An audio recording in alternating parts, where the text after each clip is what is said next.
Hi, welcome to the Money Compass, the show that will guide you through the world of money and finance. with me, Emma Knights, And me, Lukas Spyrou, exploring investments, retirement, taxes and protection. and helping you navigate your way to financial success. In a previous episode, we've had a look back at 2022.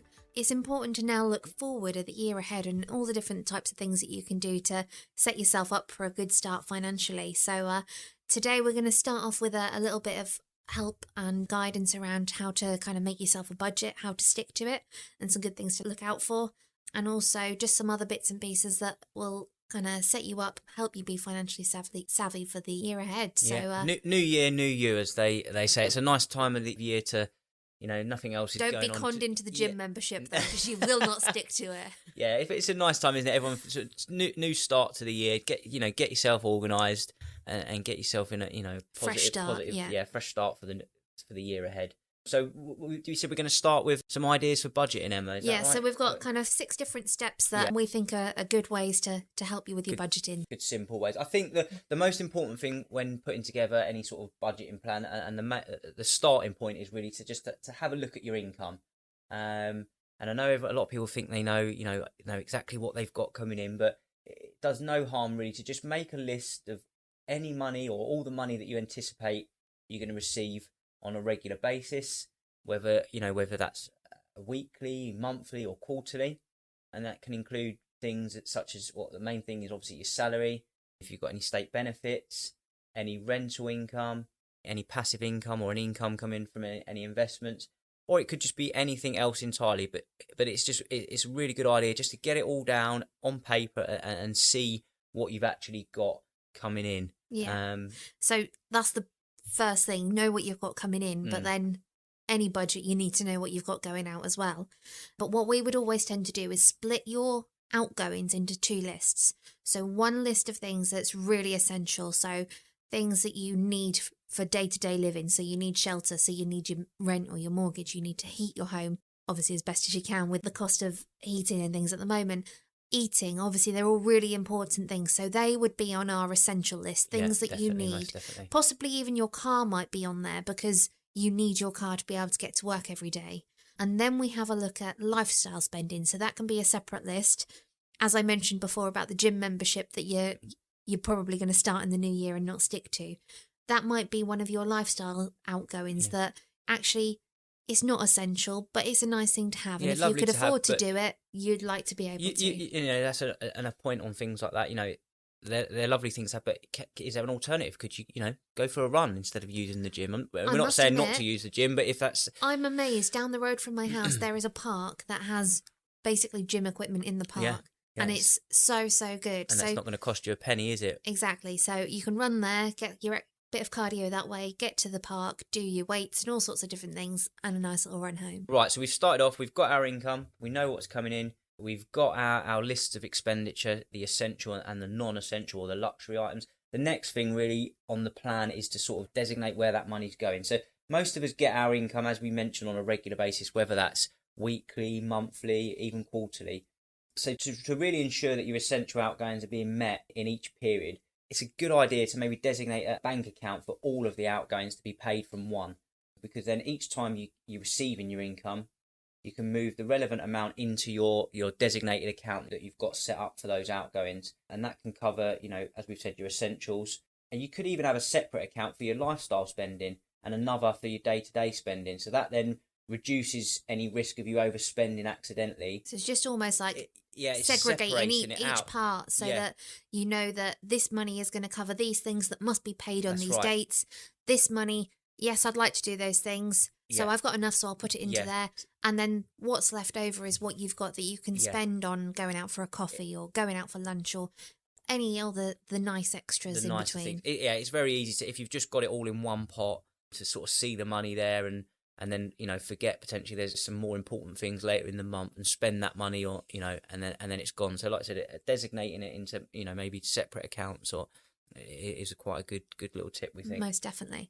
So another thing to do is look at the timing of when payments come out of your account. So I always remember when I used to work in a building society, this was always used to drive me mad that people would have money going out of their account a couple of days before they received their income. And it's so easy to spend everything and then not have enough left at the end of the month. So it's a really good idea to ideally move all of your standing orders and direct debits on your bank account so they come out within a few days of each other, and to have those direct debits come out a couple of days after your income comes in, so that you know I've been paid, I've got the money, and then all of those essential things are going out of my account, so you know what there is left. So there's never any risk of, oh, I've spent more than I expected. Oh, there's not going to be enough for that one now. Like I say, but don't, in my opinion, ever put them so your income comes in on the same day as your outgoings go out, because if a bank holiday happens or anything like that where you don't get paid when you're expecting to, that could then lead to all sorts of costs and charges on your bank account for having missed all these different payments. Yeah, no, I'd certainly go along with that, Emma. And I think the sort of last thing to consider when you're putting together any sort of budgeting plan, once you've done, you've got you've got your income, you've got your expenditure. If you then try and plan in any savings or think about any savings that you might like to put away, we see it very often when people say, I'll save at the end of the month, whatever's left. I know what's going out. I know what's coming in. If there's anything left, I'll then save it. If you've ever actually tried it this way, you'll find that there's probably very little, if anything, left at the end of the month. Because, as I've mentioned before, if you see it, particularly in a certain account, and it's available there to spend, you will spend it. So we have a lot less willpower than we realise. Yeah, it's easy done. It's very easily done. But as you were saying, if you've got sort of regular payments going out, whenever you decide to set them up, it might be a good idea to have any sort of savings or set amounts you can afford to be taken from the account at the same time as those sort of regular direct debits, regular bills, to go into a savings account. If you take it out at the start of your pay period, it's less likely that you then, you're actually going to miss it. You'll get used to it, and it won't be there to necessarily spend or just be, wasted away. If you do need it back, it's not No, put away that you can't get to it again. If No. you've put it into a deposit-based savings account, you can still get it back. But at least if it's almost out of sight, out of mind, it's likely to be left there to continue to grow. And it's just building sort of good habits and sort of discipline around money, getting used to when the regular payments are, so it's not so sporadic, and you've really got a plan in place. So once you've done all of those things, I think the most important thing to do with it is review it. Review, because it's all very well, as we said, new you, new start, new year, and you start off on this really good journey of having all these bright ideas and all these things you're going to do, and then actually, if you don't keep yourself in check, it's very easy to fall into old habits and not continue them. So just make sure you keep on top of your budget and ensuring that you've got the right amount of money in the right place, and you don't think, oh, I'll just take a little from there and leave yourself short. And it helps you spot trends, doesn't it? It does. In the way, in things that you're doing. I mean, it's easy to get into sort of habits of, simple things like buying a coffee every morning, but that all adds up. Obviously, there's no harm in buying a coffee. But if these type of things, you're doing them every day, day in, day out, actually they do build up. And could you be doing something better with that money? Maybe increasing the savings. And it might be the case, when we said before, that if you say I'll leave it till the end of the month and I'll save what's left, and we say people don't tend to do it, but it might actually genuinely be that you do have some money left over at the end of the month. And actually it'd be a good idea to increase your savings earlier in the month, because you don't know, you then might end up not spending as much through the month, and again you have more money left over at the end of the month, so you might reduce your spending because you are then saving more as such. So it is, like I say, just really good to keep reviewing it, and just on a regular basis review your income, review the outgoings. I've done it before, where you sign up to an app or something and you start it, and then it keeps coming out of your account on a monthly basis, and then actually you look back and realise I don't even use that anymore. No, and I think that just by sort of repeating the steps that we've discussed on a regular basis, budgeting it just become second nature, and you end up actually doing it without even realising. Yeah, it's just creating a habit, really, isn't it? That is it. Yeah, I mean, I think what we should probably have a look at next, Emma, is what else can we do to be organised for the year? We had a list to check off. What would be your suggestions? So one thing to do, if you haven't already done it, is your self-assessment for the previous year. So not everybody will need to be doing one, but some people will need to. And I know there are a lot of people that leave it to the very last minute. I know several accountants that get very stressed out with how much work they end up with at the last minute. Yeah. So Don't be one of those people. Who takes a sort of a shoebox of receipts and Oh, just chucks yes. it on their desk a day before it's due. I've heard worse. People that leave them in the sun, so actually all the You can't receipts actually fade see, because yeah. the heat changes them. So a shoebox in a dark place could be a good place to keep them. I think as well, another one for me, I think this year, if you haven't already got them in place, and we will cover in more detail in a future podcast, is getting your wills and lasting powers of attorney in place, or at least up to date. I mean, if the last couple of years have shown us anything, it is that things do happen.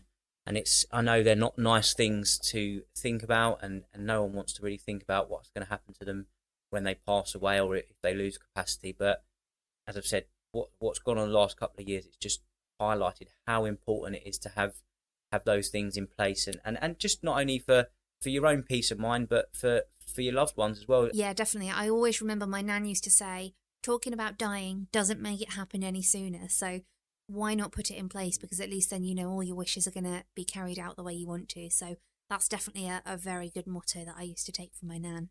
Some other things to have a think about are, do you need to use the rest of your ISA allowance or pension allowance before the end of the tax year?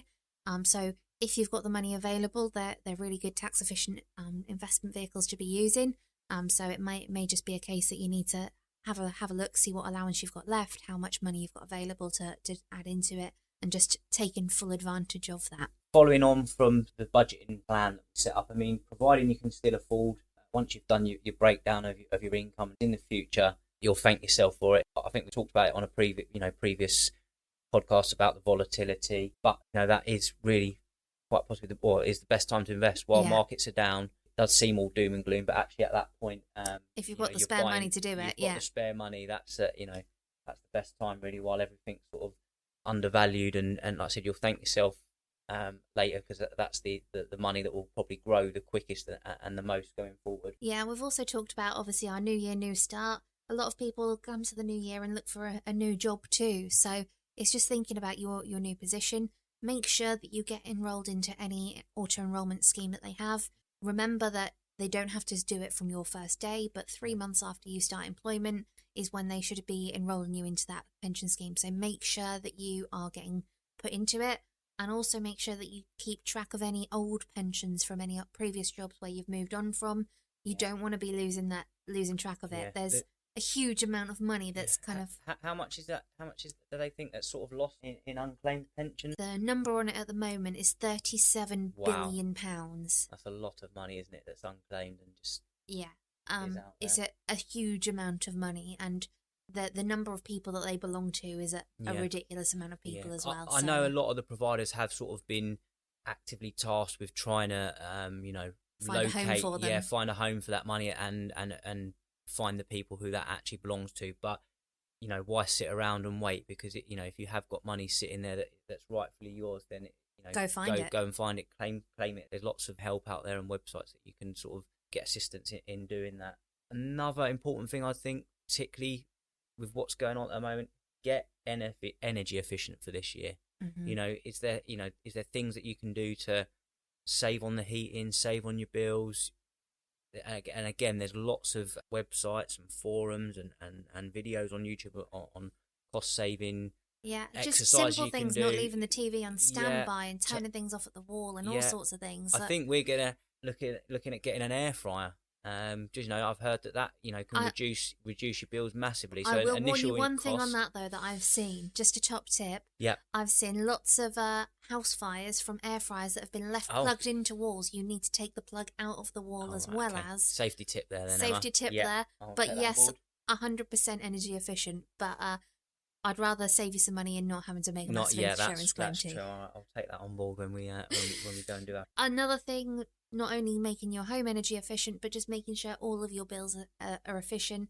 In particular, if you've got a mortgage deal coming up from the end of a fixed term soon, rates will have gone up probably quite significantly since the last time you fixed it. Yeah. So shop around. Mentioning rates there, Emma, as well. Obviously, with your mortgage, as the interest rate increases, it's a good idea to shop around for the best rates on your savings accounts. Now, we all know the banks obviously don't pass the rate increases on as quickly to savers as they do to borrowers.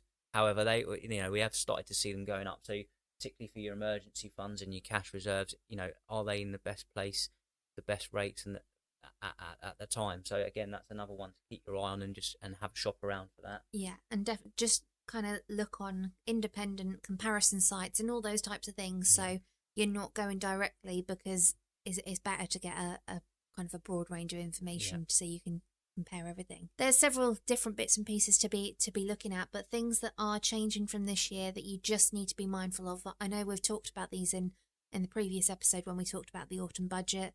Just remember, from April 2023, that there will be the changes to the 45% income tax bracket. So that's reducing from the £150,000 down to 125,140. Dividend allowances are also falling this year, so it's reducing down to £1,000 allowance from the £2,000. Right. As is the CGT allowance. I think if you're looking to sell something this year, that you might have a capital gain on, so that we could be looking at things like a set home. You might want to think about moving quite swiftly and getting it done for the new tax year, before that decrease in the capital gains tax allowance. Yeah. And like I said, I think we've mentioned before, we'll probably be doing a lot of planning for clients around that time of year, won't we, who are looking capital gains. Definitely. So corporation tax is also going up from April for limited companies. Again, anything business or profits under 250,000, there's kind of a tapering relief, so it might not all go up to the new 25% corporation tax that you'll be paying, and businesses with profits under £50,000 will still remain at 19%, but it's just something to be mindful of. If you're a growing business, if you start falling into kind of new profitability brackets, it could impact you, which is obviously going to make changes to all sorts of things. So need to bear that in mind. Yeah, and then a couple of other sort of rises to look out for. I mean, largely linked to inflation at the minute. We're going to see pay rise from the state pension triple lock, and there's also going to be a minimum wage increase from the 1st of April 2023 by 9.7%. That's quite a big jump. That is, it's taking it from £9.50 to £10.42. So just ensure your employers, is actually increasing your pay if that is something that is relevant to you. So just all these little things to be aware of and make sure you're on top of those. Definitely, and with all these changes coming in, it's always worth being savvy and making sure you're using all the allowances that are available to you. If you don't do your returns yourself, making sure your accountant is doing these things for you. But things like marriage allowances, so you can use part of your spouse's income tax allowances, spousal exemptions, so that you can sign things over to your spouse, so you can use both of your capital gains allowances or dividend tax allowances. So it's just being really savvy about it. Yeah, like I said, using everything that's available to you, because that's what they're there for. It's there to be used. They're not secrets or to be hidden. That's what they're there for. So just make sure you're using all of those allowances and getting the best out of them. Certainly. So there's lots of things to kind of prepare yourself for the year ahead. We await to see what happens. But by the end of this year, we'll be able to do another review looking back at 2023 to see how things have panned out, how it compares to 2022.